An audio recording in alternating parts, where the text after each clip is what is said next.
Está bien. ¿Cómo sería eso? No hagamos un agregar, directamente podemos modificar este que tenemos aquí, ¿sí? Bien. Está bien. Lo primero que hacía, el n lo incrementa en 1. Pero acá dice un número z. Entonces yo, ¿cómo hago para ese z? Yo directamente cargaba el número dentro de la posición que yo quería. Ahora lo que te dice, no. Che, cargalo primero en una cajita, en una variable, a este número. Y luego ese número agregarlo. Ahí aparecería el valor z. ¿Cómo hacemos? Bueno, aquí es fácil. En vez de leer directamente en una posición dentro del vector, lo primero que vas a hacer es leer en una variable z, por ejemplo. ¿O no? Luego al vector en esa posición n, que es obvio que sabíamos que era el último lugar, ¿sí? Después del último elemento, le voy a asignar la z. Listo, aparece la z. Y ahí de esa forma agregamos un elemento z. Ahora aquí la única diferencia es que va a aparecer una variable entera que va a ser z, que es el nuevo elemento que se está agregando a mi vector, ¿sí? En z guardo el 10, por ejemplo la pelotita 10, y esa z recién viene al vector en esta línea. ¿Vieron? Es prácticamente lo mismo, de esa forma aparece una z. Vamos a la opción Q. ¿Cómo sería la opción Q? Modificar un elemento en una posición. Para modificar un elemento, obvio tenés que pedirle una posición. ¿Dónde le voy a pedir una posición? ¿Dónde le pedí una posición? Seguro que había una posición. El insertar creo que era, ¿no? Acá está. Bien, voy a copiar esto ya que está ahí. Para modificar un elemento, vos necesitas una posición. Por ejemplo, hasta aquí, bueno, sacamos este z, este era hace rato. Aquí imaginemos que ya se habría agregado este, ¿sí? Ahora, vos, para modificar un elemento, ustedes saben cuál pelotita quiero modificar. Modificar significa que ya no va a estar la pelotita anterior y va a estar la pelotita nueva, digamos. Por ejemplo, quiero reemplazar este, ahí está. ¿Vieron? Lo reemplacé, tachando el valor anterior. Eso es modificar. Para modificar, ¿ustedes saben qué pelotita quiero reemplazar o no? No, no saben. Por tanto, primera idea es pedir la posición para modificar. Una vez que lo hayan pedido, podemos llamar al modificar. El modificar es prácticamente parecido al agregar, ¿sí? Parecido así, pero sencillo también. Modificar le vamos a poner. Modificar. Le vamos a poner este color, ahí está. Vamos a preguntar, ¿el vector se modifica luego de que hagan modificar? Por ejemplo, yo quiero modificar una posición, bueno, le pongo posición K, sino le pongo posición 2. Yo quiero modificar el que está en la posición 2, posición 3 pongamos. Quiero modificar el que está en la posición 3. ¿Cuál sería? Este que no. Este elemento, ¿no? Va a ser el mismo. Para que no se confunda, vamos a poner 2. Ahí está el de la posición 2. Este, ¿o no? Bien. Una vez que después de haber hecho la modificación, ¿cambiará el vector? Sí, porque no tiene el mismo elemento. ¿El n iría a cambiar? No, el n no se movió, ¿o no? Sigue teniendo la misma cantidad de pelotita. Por tanto, aquí en el modificar, el n va por valor. Recuerden eso. Bien, vamos a borrar este contenido, vamos a borrar esto. Para hacer esto es prácticamente sencillo. Al modificar necesita el vector, el n y obvio una posición donde querés ubicarte. Acá vamos a declarar para la posición. ¿Post de qué tipo sería? Entero, porque una posición. Y va por valor nada más. ¿Por qué me sirve? Para ubicarme nada más que tengo que modificar. Lo siguiente vamos a poner un escribir. Vamos a poner ingrese un nuevo número. Nuevo elemento. ¿Sí? Luego, ¿qué vamos a hacer? A ver, ahí está. Leer, ¿en dónde? En el vector, ¿en qué posición? Y bueno, en post, él te dijo en post o no. ¿Cuál es la posición 2? Y bueno, esta que no. Bien, aquí entonces bpost, en bpost. Y ahí directamente lo que hacemos es agarrar el número del usuario y lo introducimos ahí. De esa forma modificamos esa posición. Nada más. Ese es el modificar, no hay variables tampoco. Bien, se habrá modificado. Para modificar entonces llamamos al modificar. Le pasas el vector, el n y obvio la posición que vos le pediste al usuario. Le pediste post, le pasas post y llega aquí post. También la posición si querés la puedes pedir adentro, aquí adentro. Pero obvio ya te ahorras de escribir un parámetro más. ¿Sí? Pero hasta ahí quedaría. ¿Se entiende que no? Listo, llamamos al modificar.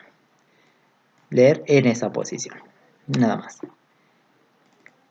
Ahora, ¿qué pasa si dice modificar un número en una posición K por un elemento X? ¿Cómo sería eso? Bien, sería parecido al que tenemos al modificar. Fíjense, yo lo voy a copiar y vamos a poner modificar 2. Si quieren, ahí está. Modificar 2. Aquí en el misma opción Q vamos a pedir lo mismo. Vamos a pedir una opción, pero la opción va a una posición, digo, a modificar. En este caso la posición vamos a pedir una posición que se llame K. Porque ahí se tenéis que una posición K. Listo. Vamos a llamar al modificar, pero en este caso no al modificar anterior, sino al modificar 2, que va a ser prácticamente parecido al anterior. Ahí está. Modificar 2. Ahora, dice que el elemento que se quiere, el nuevo elemento, por un número X, ¿cómo hago para hacer una X? Bueno, lo único que haces es hacer un Enter, acá pones X, va a ser donde voy a hacer la lectura del dato. ¿Viste? En vez de cargarlo directamente, yo lo que voy a hacer es cargarlo en una variable X, y luego esa variable X que se vaya al vector. Por tanto, por eso digo leer en X. Luego, el vector en esa posición que me hayan mandado, vean que me pasaron K. Por tanto, acá le tenés que pasar K, ¿no? K va a ser la posición, K. Y acá llega y lo recibe como post. Está muy bien. X va a ser la pelotita donde se va a guardar el valor que leemos por el usuario. Luego en esa X se la tenemos que mandar al vector. En esa posición K. Si K vale 2, obvio que te dijo que sería aquí, que no. Bien, acá sería posición K. Va, este sería. K lo toma como post. Entonces sería post y vale 2. Acuérdense, acá vale K. K vale 2, imagínense. Llega acá, aquí y se dice 2. Pero ¿cómo le cambia? Le cambia el nombre, ahora se llama post. La posición se llama post y vale 2. Bien, leo en X el número del usuario.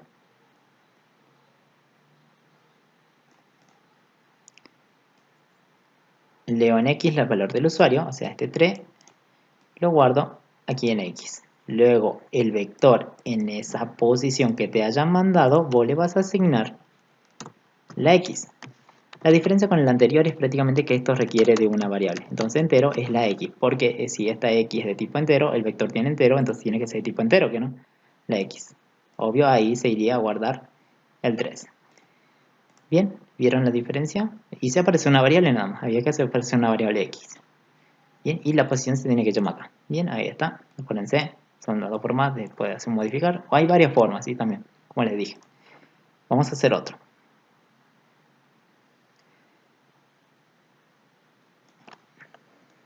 Bien, vamos a hacer este que es el punto R, contar los números primos, sí, cuántos números son primos. R vamos a contar los primos. Antes de contar prácticamente qué números son primos, obvio, vamos a tener que tener algunos por lo menos. A ver, por ejemplo, vamos a poner esto para abajo. Vamos a poner un 4, pongamos un 11, pongamos un 3. ¿Sí? Vale, cambiamos de posición, a ver. Ahí está, tengo todos esos números. Hay que determinar la cantidad de primos. ¿Cuántos primos hay? Ahí, este es primo. Un número es primo si es divisible solamente, únicamente por 1 y por el mismo. ¿El 11 se divide por 1 y por el mismo? Sí, ¿no? Es primo, ya tengo un primo, 1. Entonces vamos a seguir contando. ¿Este es primo? No, porque el 4 se puede dividir por 1, por 4 y por 2 también, entonces ya no es primo. El 3 se puede dividir por 1 y por el mismo, sí, por 1 y por 3 nada más, no hay más divisores. Por tanto, la cantidad de primos es 2. Bien, la primera idea, antes de contar obvio que los primos, primero hay que determinar si el número es primo. Para eso voy a crear una función, ¿sí? La que ya vimos en el video anterior de procedimiento de funciones, es una función primo. Para una función primo tienes que pasarle un número, y esto te va a devolver un valor lógico, ¿sí? Diciendo si es verdadero que el número es primo o no es primo. Ln, este va a ser un número entero que se analiza. Vamos a poner parámetro pasado por,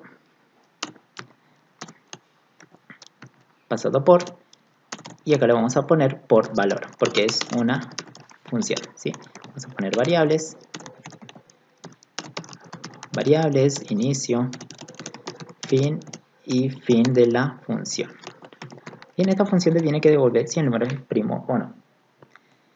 Bien, para hacer si un número es primo, la primera idea era crear una bandera. Una bandera le voy a asignar verdadero. Voy a decir que el número que me está ingresando es primo hasta el momento. Luego voy a crear una variable i que empiece en 2. ¿Sí? Analizando, acuérdense que todo número siempre empieza a analizar desde el segundo. Obvio que es divisible por 1, por tanto no empiezo por el 1, empiezo por el siguiente número, que sería un 2. ¿Sí? se ve ahí. Este era del primo, que vi en el video anterior de procedimiento y función. Ahí estaba el primo. Bien, yo siempre empiezo por el 2, por eso el i empieza en 2. Y verdadero diciendo que el número que estoy analizando, para mí todo número al principio es primo. ¿Sí? Va a ser falso cuando el número ya deje de ser primo. Ahora, el i le asigno 2. Luego se hacía un mientras. ¿Mientras qué? Mientras la i sea menor o igual a qué. Menor o menor o igual. Primero la condición es que la bandera siga siendo verdadera. O sea que el número que estoy analizando siga siendo primo. Y la otra condición es que esa i tiene que ser menor al valor n que te han pasado. Si te mandaron un número, el i tiene que llegar a un valor menos de ese n, de esa n. Mientras, hacer. Y acá va fin. Mientras. Bien, aquí. ¿Qué vamos a hacer? Vamos a determinar si el número es primo. Un número es primo cuando es divisible por 1 y por el mismo. Entonces la idea, vamos a buscar un posible divisor de estos números intermedios a ese número. Entonces vamos a preguntar si qué. Si esa n le saco el módulo con el i y ese resto me da igual a 0, quiere decir que es divisible. O sea, el resto es 0. Cuando sea divisible, el resto es 0. Digamos. Por eso es lo que hago esa pregunta. Fin, sí. Si eso se cumple, prácticamente el número es divisible. Por tanto, lo que voy a hacer yo es apagar la bandera. A van le voy a asignar un valor de falso. Pero si no se cumple, ¿qué pasa si no es divisible? Por ejemplo, aquí el 5. ¿El 2 lo divide el 5? ¿El resto es 0? No. Entonces, ¿qué pasa? Analizar por el siguiente. Por tanto, lo que hago en el si no es al i que yo tengo, asignarle i más 1. De esa forma he incrementado un valor. Si tenía 2 va a ser 3. Ahora, el i me está dando los números generados intermedios de ese número. Entre 1 y, por ejemplo, y el mismo número. Entonces, pásame el siguiente. Y así vamos a ir comparando. ¿Sí?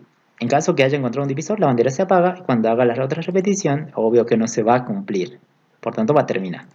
De forma que la función primo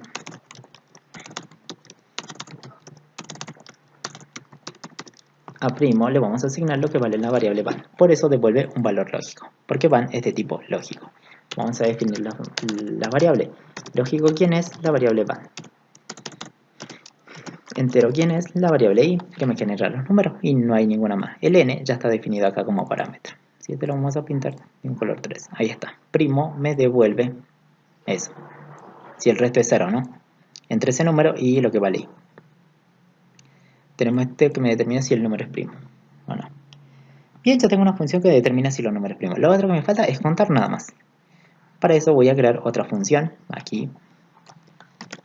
Pero en este caso va a ser con el vector, ¿sí? Contar primos. ¿Sí? Para eso necesito el vector y solamente el n. Y que me va a determinar un valor entero. Me devuelve un número entero. Bien, acá yo voy a copiar el vector y el n, ¿sí? Porque no lo quiero copiar aquí. Ahí está, b y n. ¿El vector cambiará después de contar los primos? No, entonces va por valor.